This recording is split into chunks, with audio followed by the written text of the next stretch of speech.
Hello there everybody, my name is Bloomer Brown and today I am coming to you with a very off-the-cuff hot take on some exciting news. Because yesterday I saw something surprising trending on Twitter and also making its way into my recommended here on YouTube, because we have had the surprise release of a pre-launch trailer for Kerbal Space Program 2. And admittedly at first I didn't think this was real either, but it seems that it is and has been in top secret development for quite some time now.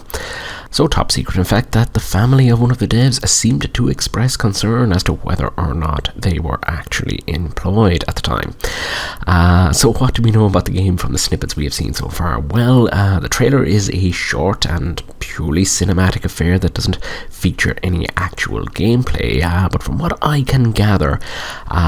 it's going to be something of a slight departure from the original. I mean, we are still going to have a focus on a physics sandbox centered around little green men exploring outer space, but whereas Kerbal Space Program has basically allowed us to explore spaceflight from the 1950s or so up to the present day, KSP2 seems to be looking toward our optimistic ambitions and bringing in a taste of science and futurism.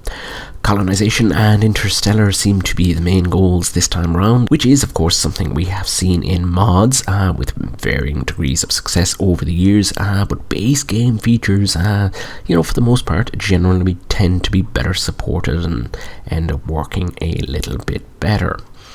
And some of the visuals for this are, pointing towards some lofty and truly epic stuff, including, I think it's safe to say, at least one newly formed and perhaps a very chaotic solar system. So with science and futurism, there has to be a line drawn in the sand somewhere, and of course that raises questions about what kind of tech we are going to be expecting, and to be honest, that is not clear, but it seems that there has been some consultation with various experts, including experts on planetary formation, and people well placed to discuss what near future tech might hold. Looking at some of the ship designs, I'm guessing that nuclear power, both in the conventional sense and in the form of Project Orion, and perhaps warp drives will end up featuring, but I wouldn't expect vast colony ships powered by singularity drives or something like that, though I may be wrong.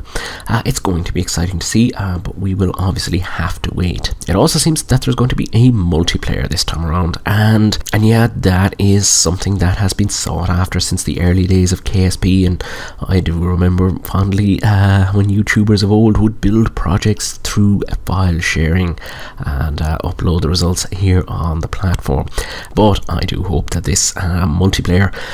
doesn't come at the expense of the single player game, as multiplayer often does in games these days. The biggest change this time around is that Squad are taking a back seat, and we have an indie developer working with private division called Star Theory Games, which kind of does make sense because KSP has been a huge amount of work over the past couple of years,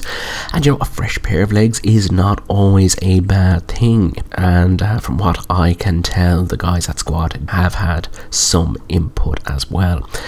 From what I see and from what I hear, the guys over at Star Theory Games do seem to be made of the right stuff. Many seem to be fans of the original KSP and kind of get the gravity of the task ahead, pun intended. But hearing Tom Vinetta, one of the devs, talking about his first moon landing and that sense of achievement in the original game, sparked fond memories for myself, and I must admit gave me something of a warm and fuzzy feeling. So Kerbal Space Program 2 is due to release sometime in 2020, and I am sure there will be plenty of videos from me on the subject in the meantime as more information comes to light. And while I am excited, as all fans are, I'm also a little bit scared about this, and hopefully Private Division and Star Theory Games have the good sense to take Scott Manley up on his offer before releasing anything. Anyway, with that all said, I'm going to say thank you very much for tuning in. You have been watching Bloomer Brown on YouTube, and I will see you next time.